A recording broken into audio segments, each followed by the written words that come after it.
Hey, welcome. Doug Tarter, I'm your realtor here in Utah. And we just keep getting all kinds of questions because there's so much pressure on the housing industry right now that we get questions and questions about how do we do apartments, rent basements, those types of things. So decided we're going to go to the expert. So this is Steve Turner. He's with PRMI, and he knows everything about what they call ADUs. So ADU is not a vitamin; it's an acronym. So Now you tell me. so anyway, so Steve, why don't you start with just what is the term ADU stand for? Okay, so ADU stands for accessory dwelling unit, and in the industry it has a lot of names. And so, if you're familiar with the term casita, it's actually an ADU. A mother-in-law is actually an ADU. A bonus unit is an ADU. And so, what you want to do when you've got a property that potentially has more than one unit in it is you want to look to see what it legally officially is. Is it a one unit property officially legally? Is it a 2 unit property? Is it a 3 unit property? And so those are the things that you kind of want to look at when you're trying to figure out what exactly is it I'm dealing with. And that sometimes has nothing to do with the architecture. So, and with that too, from what he was talking about with the what it's zoned for and what it is, typically is going to change from city to city, county to county. I mean, so it's not something that we can just wave a magic wand and go, poof, here it is. Mm-hmm. That's where you sometimes get into what I call the black magic of lending because Black magic. I like this. zoning is important, but it's not the end all be all. It's It's very only possible, important to the person that colored the crayons on the map.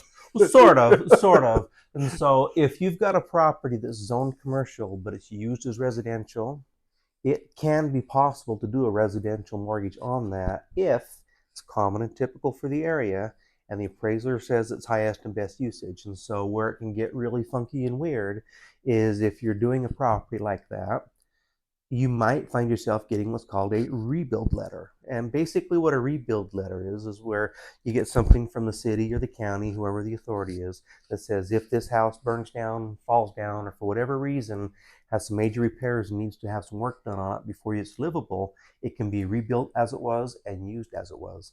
If you can't get that rebuild letter and it's not zoned for that and it's not common and typical, then you might be paying cash if you really want the property, or you might be doing a non-QM or something like that, because you will not be doing a Fannie, Freddie, or FHA or VA type loan on it. And so that's why I say zoning is important, but it's not everything. Okay. So then with a accessory dwelling unit, Mm-hmm. do you have to have your own entrance? Typically, yes, but not always. And that's where it can get a little bit of the discretion of the appraiser, not as much as years past. There was times where I've seen appraisers call a kitchen a wet bar because it didn't have a separate entrance, or it's got a quasi separate entrance where you walk in, maybe it's a split level, and you go directly down the stairs to the mother in law apartment. Or you make a right and you walk into the main living unit. Sometimes they'll have separate doors in there, but typically they will have some type of separate unit. One of the main things that FHA has always used and appraisers typically use is they look at the utilities. They say, is there one set of utilities that feeds both units, whether it's attached or detached, or does each unit have their own utilities? And when each unit has their own utilities, you have a higher than average likelihood that it's going to be appraised and considered a 2 unit property. You will also find occupancy very much matters, because if it's an owner occupied property and it's officially legally a 1 unit property that has this accessory unit, you're probably going to get appraised as a 1 unit property, as an accessory unit. But that same property, if it becomes a rental property and it's being used as a 2 unit property, the appraiser is probably going to look at it and say, you're effectively using this like a duplex. I'm just going to appraise it as a duplex. and then you get to follow all the rules and everything for a 2-unit property. And so that's why I sometimes call this black magic, because some of the rules are not necessarily set in stone, hard and fast. A lot of it depends on what you get from the appraisal and whether it's common for the area. So then what we see, like with a common duplex that has the 2 entries up front, they've got their own air conditioners, their own gas meters, all of that stuff. So that's separate. And so that's probably preferred, so that we stay in the normal magic, not the black magic. Yes. If you've got a house that's officially 2-unit property, it's always going to be considered 2-unit property. And this is where, and why I brought my handy dandy little marker so I can draw on the board here. I see a lot of confusion, because I've had a lot of people over the years say, I'm going to buy half a duplex. And I say, no, you're not. And they say, yes, I am. And I said, no, you can't. You either buy the whole thing or you buy 1 unit. And so if you get hung up on the architecture, you can really not understand a lot of what's happening. So if you've got a 2-unit property, you're effectively going to have one big lot. Hopefully that shows up in here. And you're going to have, this is what most people think of. Okay, and you got unit 1 here, and you got unit 2, and there's this imaginary line here. Actually, this is still for a duplex. And so if it's a duplex, when you own it, you own the lot that it sits on, and you own both units, and it's a 2-unit property. Okay, now architecturally, you can take this exact same thing, only you have now 2 lots, and you have house number 1 here on its own lot, and you have house number 2 here on its own lot. Sometimes these are called townhomes. Sometimes these are called attached to single family. But basically, if you're going to buy twin homes, twin home is another word. It's literally the same thing, and that's where it's easy to get lost in the vernacular, because there's oftentimes so many things for the same thing in there. But effectively, this person here owns this property. There's this imaginary line in the middle that both own, and this person here. And so this person can buy, sell, refinance, do whatever they want. They don't even have to like this person, and vice versa. But if it's an actual duplex, then you buy the whole thing. You don't buy half of it when it's in there. And where people oftentimes get messed up, I lost my eraser. Oh, over here, I got it. Is what do we do when we have one big parcel and there's a house over here and a house over here? Ooh, I just showed one of these Saturday. I did. And you know what? Wait. Okay. Guess how much? How much? 230,000. Damn. A half-acre lot. Okay. And we have that on the mic, by the way. Okay. That's how rare these properties are. Yeah. So they had a double-wide manufactured. Ooh, okay. And we're making it hard. Well, 72. Okay. Oh, even harder. 1 bedroom, grandma house. Okay. 1 bath, built in 1914. Okay. But a half an acre lot. Okay. So anyway, so those exist. There are unicorns out there. They exist, and that's an example of a really difficult property to finance. And I'll walk into why. And it has nothing to do with the fact there's 2 units here. 90% of the issue is the fact manufactured home, 1972. That in and of itself is a huge, big rock star kind of show-stopping thing for a lot of loan programs. And it doesn't matter if it's really, really nice either. Well, just a quick plug. This is why you use professional people that know what the Sam Hill they're doing, because 99% of the time, the general public doesn't. Mm-hmm.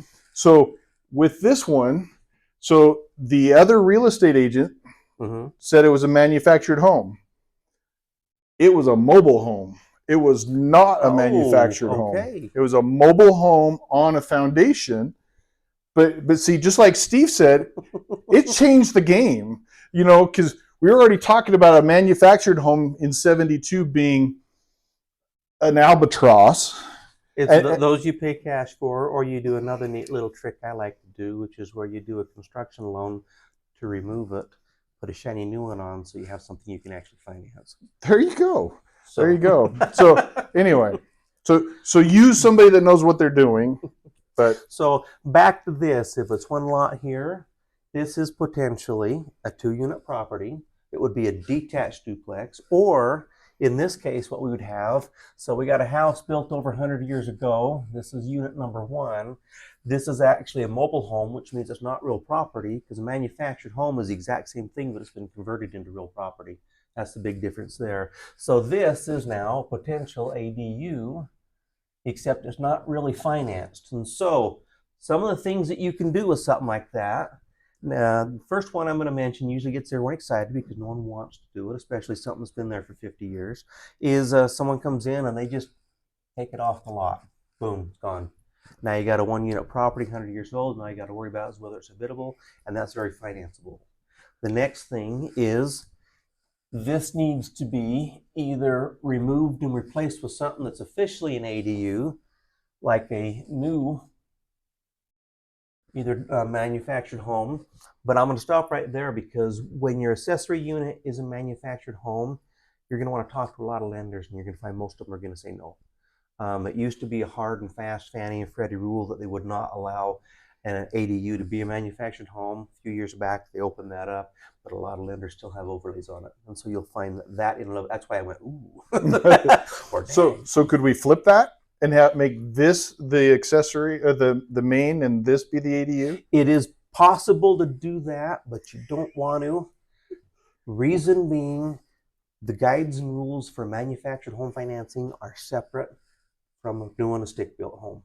And with the manufactured home, most of the time it's going to be drama, depending on where it is. It's just a fact of life, and that has a lot to do with the conversion of the title, because the mobile home gets a title from the Department of Motor Vehicles. It starts out as personal properties. You can kind of look it has wheels on it. Yes. It can be moved. It is towed to the site. Okay.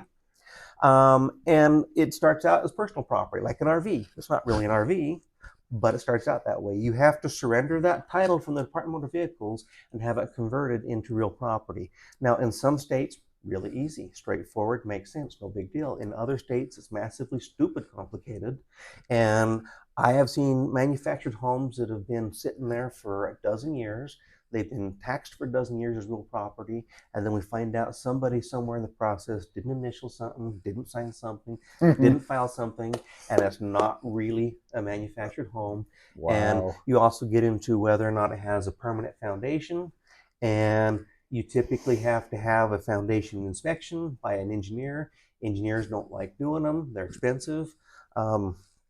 And so that's why I say and that's not just the aluminum skirt that they put around the outside edge. That's nope. That's a foundation, concrete attached. Doesn't always have to be concrete. In some places, they can be cinder blocks. Permanently attached is often cables run down that are U-bolted in, or the newer ones are going to have a bar that goes down that bolts onto it. In some places, the foundation is actually post and pier. In order to get post and pier, it has to be something that's common for the area, and it has to be due to the soil in there. And so if you find one that's post and pier for the foundation, that's a good time to stop and think, because that's a potential drama moment and a potential showstopper moment, because if they think the house is built on stilts, you're probably not doing regular financing. The funny part to all this stuff is, I mean, we're talking about this stuff, but we're talking about it because we've seen it. Mm-hmm. We've seen this stuff in the state of Utah, where post and pier, you would think, this stuff doesn't happen, but it does, and I'm going to tell you, this little grandma house was the most interesting little one, because the wallpaper from the 1940s was coming off the wall and stuff. But then you went in and it had the best looking clawfoot tub with an Oakland Raiders surround on it. And it's like, I don't know where that came from, but okay. Grandma liked the Raiders. I guess. Anyway. When you get into old homes, you'll find all kinds of stuff, especially one that old, because it might have never had any updates at all since it was built. It might have been completely, thoroughly, totally gone through. And so that's where you have to look and see, because the phrase, they don't build them like they used to, is not always a positive saying. Mm-hmm. And when something's 100 years old, you might run into some foundation settlement issues or other structural things. Might be really, really well built. You just don't know until you're in there, and that's where a home inspection can really be a good thing. Absolutely, yeah. When they get into that older category, you have to have somebody go in. Yep. Because there's, like you said, there's all kinds of issues with the old stuff. But Yes. anyway, we can go on that tangent and run down that road for hours Yes. on what we can find there. But let's go back to like an ADU. So I mean, typically when I get asked, about it, and that's often, people want to find a house that they can rent the basement. So when they rent the basement, like Steve was just showing you with the 2 units next to each other or the duplex, it's just the same thing, only top and bottom. Typically, the biggest constraint that I see from a real estate standpoint that way is the laundry, because a lot of houses just have one laundry, and they will usually be in the basement. So if you're going to make the basement a rental unit, how are you going to use the laundry? Are you going to recreate something upstairs for a laundry? So there's questions that way, as far as upstairs, downstairs, and then there's just the factor of privacy. You want to be able to, at least I'd want to make sure that there's at least a locked door between the two, so that way, and it locks on my side. Sorry, little weird, but I want it on my side. But you want to be able to have that privacy for your tenants as well as everybody else. They want that and want the rental because they want the income, so that they can help balance the mortgage and the costs today. So anyway, you've got new drawings. So I got new drawings up here. As we was talking, I was thinking about something my grandfather used to like to do. And I think it's a good example. It kind of coincides with the example that Doug was just giving here. And with Doug's, a lot of those you'll see is a home. And part of the reason these are often called mother-in-law apartments is someone's parents might be getting elderly. They're looking at, I don't want to put them in a rest home. I want them where I can do. And so they will modify a section of the house. It might be what was once a carport. It might be the basement, it might be upstairs or something, so that mom or dad or mom and dad or some family can live with them. And in that case, the privacy issue isn't that big a deal. But then a few years go by and they sell the house, or mom or dad passes, and now they're thinking, God, I've got all this space here. I could make some extra income. And that's when they have to stop and think about those types of things. Sometimes, and the reason I give that example too is sometimes people accidentally forget to get permits when they do that. Oops. That never happens. Never happens. And so when you get into unpermitted additions, you potentially open a can of worms. From a lender's perspective, it's a pendulum that swings. Sometimes they just turn a blind eye and don't necessarily care. Sometimes it's, no, that property has an unpermitted addition. It's not financeable. Good thing is typically you can fix it. You go down, you make an application for the addition, you pay a fine, you say, I'm sorry, and life goes on, and then it becomes a permitted addition. What an appraiser is supposed to do when they get an unpermitted addition, though, is they subtract that out of the gross living area, and they basically make a little comment of this is what it would cost to turn it back into what it's supposed to be, and then that's supposed to be deducted out of the value, and the underwriter is going to look at it and pretend like it's not there. That's assuming it's not a loan program that says, yeah, we're not going to take unpermitted additions. And so from a real estate standpoint, in Utah, in Utah, we are frugal. We're just a frugal people, cheap, frugal, tightwads, whatever you want to say. We're all that way. I represent that. Yeah. It's just kind of, the way it works. Yep. But from a real estate standpoint, what happens is we can see, so you put your house on the market, and you have a 6-bedroom, 3-bath house with two stories.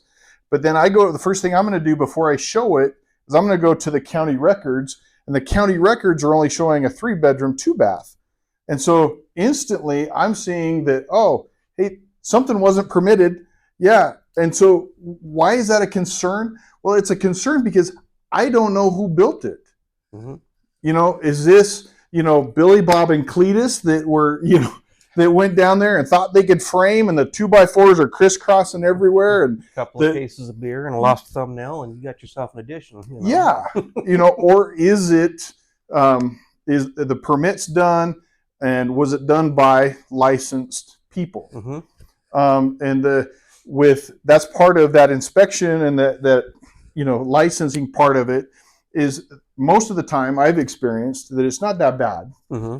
You get your application in, they come out, check, and then they come back usually twice, once during the process and once at the end. So once mid-process so that they can see the electrical, the insulation, the framing, before you cover it with the sheetrock. That's when they tell you you're doing it wrong. Sure. But then you come in and you do, once you do the sheetrock and then everything's done, then they're putting on the stamp saying, yes, now it's inhabitable. Yes. You can live in it. My understanding, correct me if I'm wrong, is if it's not permitted and you have a flood in your basement or you have a fire in your basement that's electrical based, mm-hmm. the insurance doesn't cover it. It probably won't. If it turns into a total loss and they've got to repair stuff, they're going to want to rebuild to what it officially was, which means if you've got this 4,000 square foot addition, you're not going to get that 4,000 square foot addition because it wasn't really officially there. Another thought too, and so by Doug going down and checking to see what is officially at the county, just because it doesn't show initially doesn't necessarily mean it wasn't done right. Remember, people are people, and sometimes they forget to record stuff. But doing that is a critical first step and a really smart thing, because that's a potential red flag. That means we got to take a little bit deeper look and see if this really was permitted and someone just didn't follow up on what they're supposed to do, or if this is something that we really want to address before we stick the home on the market. Sure. And we also know that sometimes things get missed at the county, those types of things. I mean, there are times where things are just missed. Mm-hmm. And there's just every once in a while there's just things that happen and you start asking questions. Mm-hmm. I mean, real quick left turn for a second, but I showed a house in Nephi. The house, as I'm talking to the sellers that were still there, they happened to tell me about the house. Well, according to all the county records, the house was built in 1942 in Nephi. According to the seller, and then doing some due diligence and homework, it was built in 1942 at the Japanese internment camp in Delta, and then shipped to Nephi. So the whole thing was moved. You had a modular house and didn't even know it. Well, not only that, but it went on a rock foundation, and then they raised it 3 feet and put concrete. So mm-hmm. they moved it, they raised it. It wasn't built there, and so it was just wrong. And the one next door, oh, by the way, was exactly the same. I've run into those before, where you've got a house that didn't move. So again, like Steve was saying, not necessarily wrong, but you need to know. Yeah. When you buy something, you need to know. Go in with confidence that what you're getting is a good product. Yes, or that you at least understand what you're getting yourself into. So going back to my example. Oh, sorry. It's easy for me to get squirreled and run off all over. But so what Grandpa used to like to do is he would look for a house that was big enough for the family, that had a nice 1 or 2 car garage with it, and then he'd move into it. Shortly after that, he would turn the upstairs part of the garage into an apartment, and he'd rent it out. And so that was a way of getting some extra income. And then he would often purchase another house, and now he had this one here, and so he effectively used them as a duplex. Now, when he did that, the property was officially a 1-unit property, and by doing that, he actually created an accessory dwelling unit, or in this case, like the student apartment, or one of the other million different terms that people come up with for an ADU. I always use ADU, but whenever I'm working with someone, I kind of want to get a feel for what vernacular they want to use, so I can educate them that when I say ADU, I'm really talking about their bonus unit or something like that.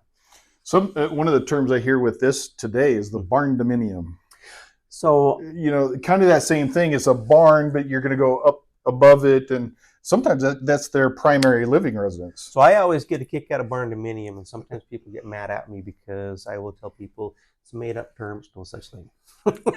It's like saying I'm buying a Cape Cod or I'm buying a colonial. Okay, it's an architectural style, but when someone does say barn dominium, it is very much time to sit tall and pay attention, because sometimes it really started out life as a barn and it got converted into a house.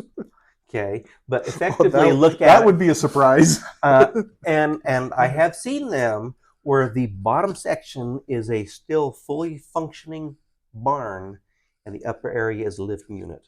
Now the reality is, when you run into one of those, you're doing specialty financing. It's not going to go agency, and it might be a pay cash for it. It might be a hard money type loan or something like that, because you get into weird stuff. But normally with barn dominium, they're normally not a condominium. Normally it's just something that has a barn-like architecture to it. Mm-hmm. And so as long as it's common and typical for the area, it's financing just like any other property. But if it turns out that it is actually technically really a condominium, then all condominium rules apply to it, which means it needs to be warrantable in order to be financeable under most programs. If it's non-warrantable, then you got issues again. And so that's why it's time to sit up tall and find out, is this really a condo that looks like a barn? Is this just a single family that has architecture that looks like a barn? Did this once upon a time be a barn? And if it was converted, is it fully converted? Now it's just, do we have comparables? Because it's neat to live in a house that looks like a shoe. Sucks when you're selling it and trying to finance it because there's no comparables. And when you're building, and there's a lot of new construction, when you're building, keep in mind that you need to build it to sell it. I ran into a house in Alpine that the family built the house. Beautiful. I mean, it was, I think, 8,500 square feet. It was huge. Mm-hmm. But right between the kitchen and the living area was a 5-foot round granite boulder. Because he wanted to make sure everybody knew that his house was built upon a rock. There you go. Great for them, but I mean, for somebody buying it, what do you do with the boulder? Let your kids chip at it until it goes away, blow it up. I mean, what do you do? You admire it. Yeah, well, yeah. And so, there's things like that, swimming pools, there's all kinds of things that people think are really great and they love it. And so it's an ad in their mind, but it's not, because the person coming in may have little kids and don't want the swimming pool. So it's a negative to them. Mm-hmm. So you need to make sure it all balances. When you get a highly customized home, you have to have the right borrower that's going to walk in and say, "Oh, this is neat," because a lot of people are going to say, "Oh, that's got to go," and you'll find that the more highly customized your home is, the longer it's going to take to sell and the harder it's going to be to sell, and you might not get what you think, because a lot of people are going to look at it and say, "Yeah, that nifty feature you put in, it's got to go." So if we go back to Steve's drawing, and you've got your primary unit and you're getting ready to sell this, and again, you've got an apartment over the garage. Mm-hmm. If it's permitted and everything is good, then that extra unit is a good thing. If somebody wants it, they may not want it, but anyway. But if it's not permitted and stuff like that, you may have done all that work and spent all that money to have a fancy attic in the barn. Yep. And so again, you want to be careful how you do all this stuff. So if you're doing those things because you want them and you're not reselling them, great. Just understand that if at some point the whole property gets sold, that's going to be the reality. Okay, now we've talked about all the things we need to watch out for. There is a benefit if there's a unit like this that you can get into, and that benefit comes on a financial basis. Yes. So walk us through, what's the benefit of having a rental or something like that? Well, I'm going to do a short history lesson first, especially for those that have been around the block for a long time. When you have rental income from a one-unit property, that's border income. And historically, border income is not qualifying income. And where sometimes Border income? border income. I haven't heard that term before. Okay. Border income. That means you've got Does that mean someone. you need a wall? No, that's like you're renting someone a specific bedroom. They're a boarder staying with you, or maybe you're renting them the couch. Okay. And so if it's officially Not one like unit property, a county border. It's right. a border person. Yes. Okay. Yes. Got it. That's from an underwriting perspective. That's what they call that. And historically, very few scenarios will allow you to do that. And it can be really frustrating because on one example, it's someone's renting a couch, and it kind of makes sense. You're not really counting that. But if someone's got this nice, totally separate unit in there, why can't I use that? And so what's happened in the last couple of years is Fannie and Freddie and FHA have loosened their guidelines a little bit, and there are more programs that will allow you to use border income as if it's rental income and qualify. Typically, what you can use as qualifying income is 75% of the rents you're collecting. But oftentimes, what you want to watch out for here is the appraiser is going to do a schedule of rents when you're using rental income, and they're going to say this is average market rent in the area. And so, say average market rent is $1,200, and you're collecting $2,000. The underwriter's going to look at that and say it's a really nice unit. That's great. You're collecting $2,000. We're going to use a $1,200 number because that's the lower of the two. Then they're going to use the 1,200, but then they're going to take 75% off. Number. Okay. Yes. Okay. And so those are the calculations you want to watch for as you're doing those. Or conversely, maybe market rent's $2,000 and you're only collecting $1,200. Then again, that lower number is what the underwriter's going to look at. And that's why sometimes when you get into income calculations and you're thinking, I make this much, this should be my debt to income ratio. And then your loan officer says, this is your debt to income ratio. And you're thinking, what orifice did they find that number? Because that is not correct. And the underwriter is thinking, or the loan officer thinking, well, actually it is, because we're going off of gross income and we're going off the income the underwriter will actually allow. We're working off minimum payments you're required to make. And so this is the debt ratio that the underwriter will allow or not allow, depending on where you fall on that spectrum. And so that's kind of why numbers are sometimes a little bit funky and weird, and you're thinking, well, where did that come from? So if we just go simple math, simple math, I like simple math. Okay. So I'm trying to buy this property. Everything's permitted. Everything's great. Okay. I make $4,000 is my income. Okay. And then this, if we rent this for $1,000, so we're going to get $750. So my income then, instead of showing 4,000, will show 4,750. And so what that does is that bumps you and allows you to maybe buy something a little bigger, a little nicer. It helps you qualify. Did I say that right? 100% correctly. Because the idea, you're the smartest one in the room. So we're in trouble. So the underwriter is going to assume when you've got a property that's available to rent, and that part of your reason for buying that is that you're going to create some income from it. And so even though you may not have renters now, that's part of why they look at what the market rent is, and that's why they allow you to use it. But they're also going to look at, you're going to have vacancy factors that you got to go in. That's why they don't allow you to use 100%. You're going to have repairs. As I always put it, one really fun piss off the neighborhood party is going to cost the landlord, $5,000, $10,000, $20,000, depends on how many windows got busted out while everyone's yelling, screaming, pissing off the neighbors. Sure. In there. And so that's why they don't let you use 100% in there.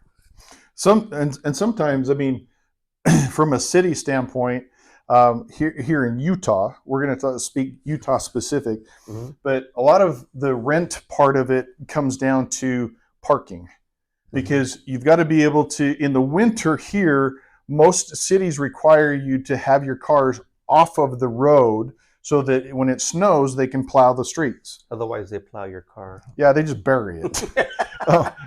And they like that. No, and so in order to have, if you had the rental, you needed to make sure that you had the parking. So if you had your 2 vehicles and 2 vehicles here, then you were off the street, that works. That works. But sometimes if these guys have to park out in the street, may be a little bit more of a concern. So from the city standpoint. For one car, and you got a little sidewalk that runs over here, but there's no parking, and maybe this is only 4 or 5 feet between it, and everything just barely fits on there. you're going to struggle because you're going to have someone from the city or county sending you nasty grams saying you got too many vehicles in here, take care of it. Well, typically it's not going to be the county. It's going to be the neighbor, that little Karen neighbor that's going to go squawk, and turn you in because you're on a, well, I mean, on my street, we have this nice little curve, and we get these guys that park their vehicle, and I mean, they're 3 feet off the curb anyway, and there's like a 1-lane little road. Anyway, it's really not very fun. I haven't said anything, so if they get in trouble, it's not me. Yeah. But conversely, you might have a nice big RV parking that maybe runs off to the side here, and you got a nice big one here. You got room for lots of vehicles, and so it just really depends. And that's where understanding little things like CC&Rs when you're looking to buy something. If you get into a property, CC&Rs are not the old term they're for not Russia. down on the corner. They're not. That's not the old Russia. That was the CCP. Yeah. CC&Rs are codes, covenants, and restrictions. There you go. Which is not nearly as much fun as being down on the corner out on the street with listening to CCR. But Clayton's Clearwater. I got it. See, it takes me a minute. I'll catch up to you. But when you get into, especially if you buy like a townhome, a lot of them will have homeowners associations, and so homeowners associations can have bylaws that are like 3 paragraphs. Says be nice to your neighbor or something like that. I've also seen them thicker than an old-fashioned phone book, where they dictate what type of car you can have parked out, whether or not you can have neighbors in there, how close to the curb, what color the shingles can be on your house, what type of vegetation you can put around there, and they can get to where they're just absolutely ridiculous. And so, if you're looking at a property and it's got a homeowners association or a property association, they're similar, but there are differences. It's important to look at those because you might think, beautiful house, love it. No way I'm going to get along with anybody here. I'm not living here. Or you may look at it and say, yeah, no big deal. In fact, I like all that and I want to make up some more. I better go get myself on the board. There you go. So we've given you a whole lot more than probably you counted on. Mm-hmm. So give us your 1-minute accessory dwelling unit summary. Okay. Don't get hung up on architecture. You want to look to see if it's common and typical for the area. And if it's officially a 1-unit property, it's probably a go. If it's officially a 2 or a 3 or 4-unit property and it has this bonus unit in there, it's going to probably be a showstopper because you can only have an accessory dwelling unit that's financeable for normal financing, not the weird exotic stuff, but the normal financing. If it's a 1-unit property and you can have 1 accessory dwelling unit. So if you got 3 or 4 accessory dwelling units, they're going to look at it and see, yeah, it's a bunkhouse or that's commercial usage or something like that. It's going to be drama. And so those are things to look for. And then, you want to work with someone who's going to do their homework, who's going to say, this property is something we can do, or we've got to do these things, get it financeable, like make sure that it's been permitted or go through the process of getting it so we can count everything that's there. And then you can look at all the programs that are available, not just some weird off specialty high rate thing, because that's the only thing that'll touch that particular property. I like it. So accessory, to me, the big thing is, yes, they are there. Understand that everybody has that in their back pocket that they're looking for, and I get it. But they're not as rare as the unicorns, but they are out there, but they do go fast. So to me, the thing I would really stress when it comes to the ADU is you've got to work with somebody that knows what they're doing. Yep. Because if you're just guessing, you can get yourself in a lot of trouble. Yes. Because if you're renting to somebody and you're not supposed to be, and the parking's not there, and the city you could end up in a world of hurt. And by that point, anybody's gone because they're going to claim nothing happened. Work with a professional. Work with somebody that that you trust, knows the area. Flat out, Salt Lake and Utah County, I'm fine in. But you take me to Vernal, I have no idea about Vernal, although I'd been there like everybody else, but I wouldn't know, all the restrictions and stuff there. Okay. But that's my point, is work with somebody that knows what they're doing. And that includes the real estate, the finances. I mean, as you see, Steve knows everything. Not everything, 99% of it. So work with that professional. And you know what? If that dwelling unit works for you, it really can be a benefit from a finance standpoint too, to help you. So anyway, there's accessory dwelling units, ADUs. If you've got any questions, hit us up. Our information's right there at the end. Happy to help you. And let's go find that property. Yep.